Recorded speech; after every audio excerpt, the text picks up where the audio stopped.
wabarakatuh, salam sejahtera untuk kita semua. Kembali lagi di SKKS TV. Nah, dalam program Digital Learning kali ini kita akan belajar bahasa Indonesia, khususnya materi negosiasi dan kewirausahaan. Jadi, selamat menyaksikan dan semangat belajar. Nah, untuk materi kali ini akan ada 4 materi dari negosiasi dan juga kewirausahaan.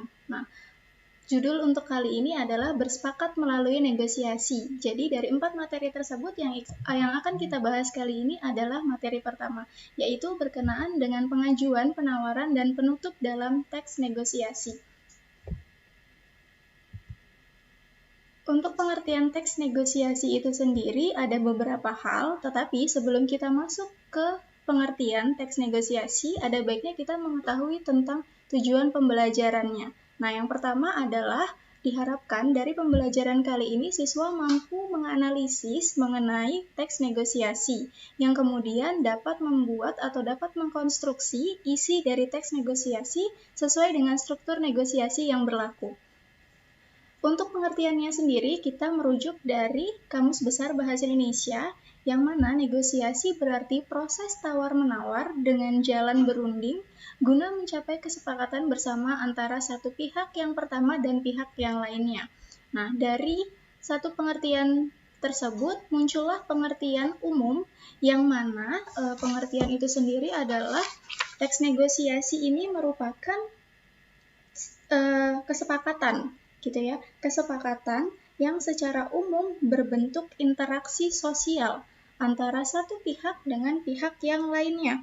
Nah, tujuan dari adanya keterlibatan dua pihak ini adalah untuk menyelesaikan tujuan yang bertentangan menjadi sebuah kesepakatan yang dijunjung tinggi oleh kedua belah pihak. Jadi, adanya negosiasi ini adalah untuk memusyawarahkan sesuatu yang akhirnya nanti menemukan satu kesepakatan. Jadi tidak ada yang dirugikan atau tidak ada yang untungnya terlalu berlebihan. Nah, merujuk dari dua hal yang sudah saya bahas, jadi negosiasi ini dapat dibedakan menurut situasi. Yang pertama ada negosiasi formal dan yang kedua ada negosiasi informal. Kemudian ada pembahasan mengenai untung dan rugi. Nah, ini termasuk dalam negosiasi kolaborasi, negosiasi dominan, negosiasi akomodasi, dan negosiasi untuk menghindari konflik. Nah, kemudian berdasarkan dengan pembagian negosiasi tadi, ada beberapa ciri teks negosiasi yang harus diperhatikan. Yang pertama, adanya partisipan yang memiliki kepentingan masing-masing. Kemudian adanya perbedaan kepentingan dari kedua pihak. Nah, yang ketiga, ada pengajuan dan ada penawaran. Kemudian yang terakhir ada kesepakatan sebagai hasil negosiasi. Kemudian bagaimana sih cara menyampaikan pengajuan dan penawaran tersebut untuk menghasilkan hasil negosiasi yang sangat-sangat menguntungkan kedua belah pihak? Yang pertama ada keterampilan berbicara. Jadi keterampilan berbicara ini bisa dijunjung dari dua faktor. Yang pertama faktor internal dan yang kedua ada faktor eksternal. Kemudian berbicara efektif. Nah, seringkali kita mendengar kata-kata efektif, tapi tahu tidak ya bagaimana cara berbicara yang efektif? Nah, yang pertama itu mengawali pembicaraan dengan ramah.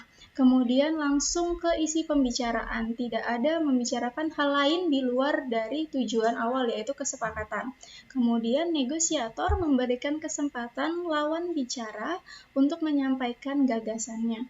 Kemudian yang ketiga, persyaratan organis, yaitu pengaturan nafas, pengaturan suara, pengaturan tubuh, dan itu termasuk dalam gestur. Kemudian yang terakhir, prasyarat bahasa. Nah, prasyarat bahasa ini termasuk di dalamnya dinamika bicara, kemudian ritme suara, dan diksi. Nah, diksi ini sendiri adalah pemilihan kata. Untuk negosiasi sendiri, pastinya akan banyak digunakan kata-kata persuasif, kata-kata yang mengajak kemudian mampu meyakinkan satu sama lain. Nah, untuk materi selanjutnya itu mengenai penjelasan pengajuan, penawaran, persetujuan, dan penutupan dalam teks negosiasi akan dibahas di pertemuan selanjutnya. Untuk itu, harus tahu dulu mengenai struktur yang akan berkaitan erat dengan ciri-ciri. Yang pertama yaitu ada orientasi, kemudian pengajuan, ada penawaran, persetujuan, dan yang terakhir penutup. Dan inilah yang kemudian akan kita jadikan satu kesatuan dari teks negosiasi itu sendiri. Nah, teks negosiasi ini sendiri erat kaitannya dengan bidang kewirausahaan. Nah, ini sejalan dengan judul awal kita, yaitu tentang negosiasi dan kewirausahaan. Nah, negosiasi ini sendiri dibahas untuk beberapa hal yang nantinya kemudian memudahkan antara pihak-pihak yang memiliki kepentingan. Kemudian mendapatkan satu kesepakatan untuk dijadikan sebagai acuan apakah kesepakatan ini disetujui oleh kedua belah pihak. Kemudian dari kewirausahaan itu sendiri, ini ada kaitannya dengan tugas ekonomi yang nantinya untuk mengevaluasi pengajuan, penawaran, dan persetujuan itu perlu dipahami lebih lanjut tentang beberapa hal, yaitu penjelasan, kemudian aspek-aspek yang harus diperhatikan oleh negosiator, kemudian trik bagaimana sih kita harus mengajukan sesuatu hal agar terlihat menarik. Kemudian penawaran apa saja yang akan kita sampaikan dan persetujuan apa yang nantinya akan dihasilkan dalam negosiasi tersebut atau dalam proses negosiasi tersebut. Kemudian ada atau tidaknya faktor penentu keberhasilan negosiasi. Kemudian bagaimana kita menyampaikan atau kita memiliki pola penyajian negosiasi itu sendiri. Kemudian cara menyampaikan pendapat dan komentar saat bernegosiasi. Yang pastinya harus tetap santun dan harus tepat dalam penggunaan kaidah kebahasaannya. Kemudian cara bersikap santun dalam negosiasi ini adalah berkaitan dengan sikap kita, bukan hanya dengan tutur bicara kita, tapi juga teks gestur yang akan kita sampaikan ketika kita melakukan negosiasi dengan pihak-pihak yang lainnya.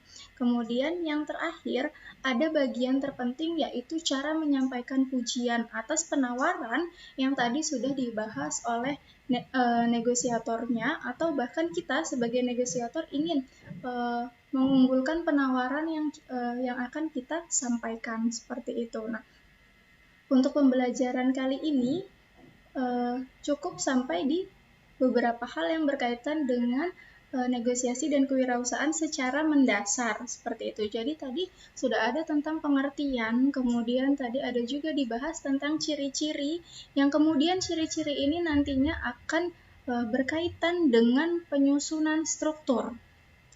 Jadi penyusunan struktur harus disesuaikan dengan ciri-ciri yang sudah dibahas. Kemudian penggunaan bahasa, kemudian sikap kita sebagai negosiator itu nanti akan diatur dalam penjelasan pengajuan, penawaran, persetujuan, dan penutup dalam teks negosiasi itu sendiri. Nah, mungkin pembelajaran untuk negosiasi dan kewirausahaan part 1 sudah selesai. Jadi nanti kita akan bertemu di part selanjutnya untuk membahas materi-materi yang berkenaan dengan penjelasan lebih detail mengenai negosiasi dan kewirausahaan. Selamat belajar. Assalamualaikum warahmatullahi wabarakatuh.